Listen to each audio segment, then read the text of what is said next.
शिव है दीपक, शिव ही ज्योति, शिव ही सीपी। से नाता जोड़ो, भव बंधन की ताले तोड़ो, शिव से मनोरथ पूर्ण होते। अगर धरती अंबर जपते शिव का गूंजे, ताए गले में माला, शिव शंभू का रूप निराला। नाग गले में शिव ने, आशुतोष शिव भस्मीर मैया, भोलेनाथ है जगत रचैया। त्रिशूल धारी डमरू बजैया। आपकी सभी मनोकामनाओं को भगवान शिव शंकर भोलेनाथ पूरा करेंगे। होती है उस पे जो बेलपत्र चढ़ाया जाता है, उसके खाने से क्या फायदे होते हैं, कई बार आपने सुना होगा, लेकिन आज आपको वास्तविक बातें पता चलेंगी जो कि आपको कहीं भी नहीं पता चलने वाली। आप लाखों करोड़ों रुपए खर्च कर देंगे, आपको पूरे यूट्यूब में यह बातें नहीं पता चल पाएंगी। तो वास्तव में जब आप शिवलिंग पर बेलपत्र को चढ़ाते हैं तो वह बेलपत्र कोई साधारण बेलपत्र नहीं रह जाता, बल्कि वह साक्षात भगवान शिव शंकर भोलेनाथ का प्रसाद बन जाता है। तो दोस्तों, यह वीडियो अपने फायदे के लिए ध्यान से सुनना और ध्यान से देखना। आपको बता दूं कि हमारे धर्म शास्त्र में कहा गया है कि शिवलिंग पे चढ़ा बेलपत्र 6 महीने तक बासी नहीं माना जाता। जी हाँ, बेलपत्र को शिवलिंग पर चढ़ाने के बाद उसे पुनः धोकर शिवलिंग पर 6 महीने तक चढ़ाया जा सकता है, क्योंकि भारत में कई ऐसी जगह हैं जहाँ पे शिवलिंग स्थापित है, परंतु उसके आसपास बेलपत्र उपलब्ध नहीं हो पाते। इसी वजह से कई लोग बेलपत्र उपलब्ध न होने के कारण पुराने बेलपत्र का जो चूर्ण होता है उसको भगवान शिव शंकर भोलेनाथ को चढ़ाते हैं। ऐसा विधान है। तो दोस्तों, बेलपत्र को भगवान शिव जी पे चढ़ाने के पीछे एक पौराणिक कथा है, और कथा के अनुसार जब समुद्र मंथन चल रहा था, उसी समय समुद्र मंथन के दौरान अमृत के साथ कई और चीजें भी निकली थी, जिसमें से एक विष भी निकला था। विष को आप जहर भी कह सकते हैं, और यह विष चारों ओर फैलने लगा था। उसी समय पूरी सृष्टि विष को बचाने के लिए, विष से बचाने के लिए भगवान शिव शंकर भोलेनाथ ने इस विष को अपने कंठ में धारण कर लिया था। इसीलिए महादेव को उस दिन से नीलकंठ भी कहा जाने लगा। परंतु विष के प्रभाव से भगवान शिव शंकर के शरीर का ताप बढ़ने लगा, जिसकी वजह से आसपास का वातावरण जलने लगा, और वहां देवी देवताओं ने प्राचीन वेद सलाहकारों से सलाह ली कि भगवान शिव शंकर को इस विष से कैसे बचाया जाए।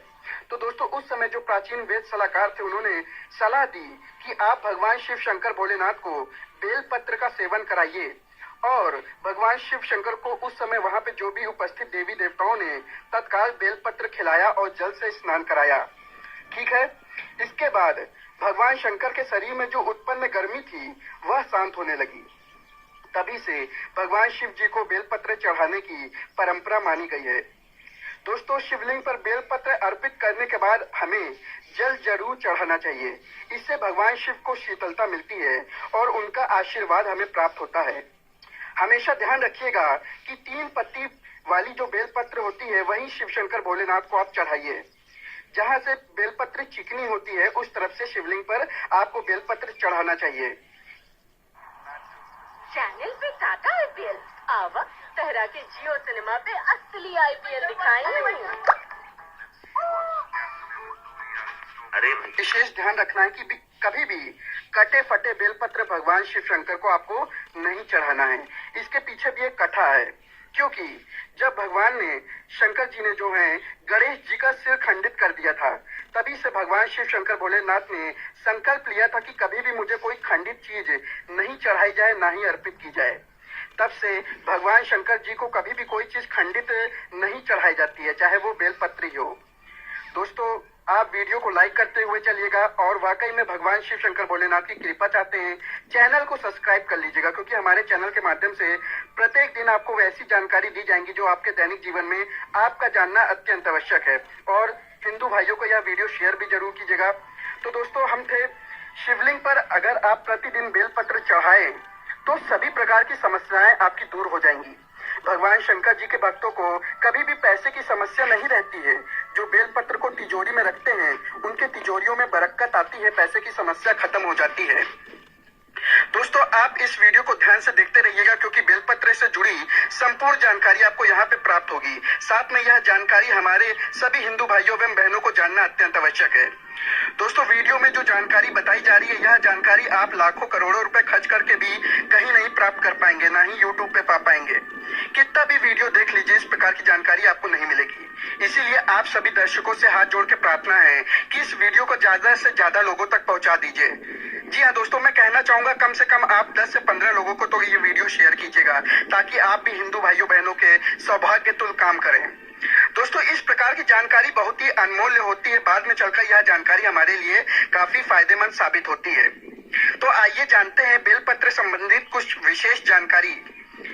दोस्तों हम आपको बता दें कि प्राचीन पुराणों में बताया गया है कि कुछ विशेष समय होता है जिनमें बेलपत्र को कभी भी नहीं तोड़ना चाहिए।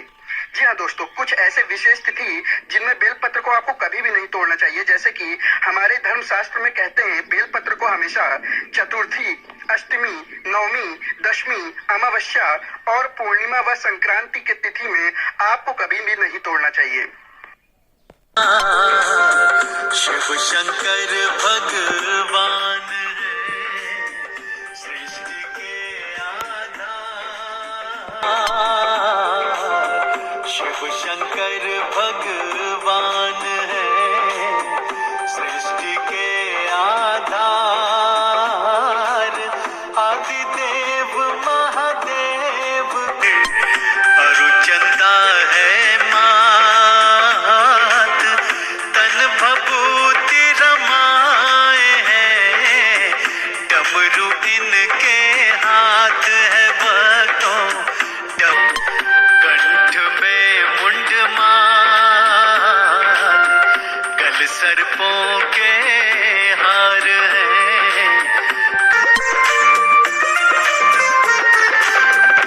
धनमाल।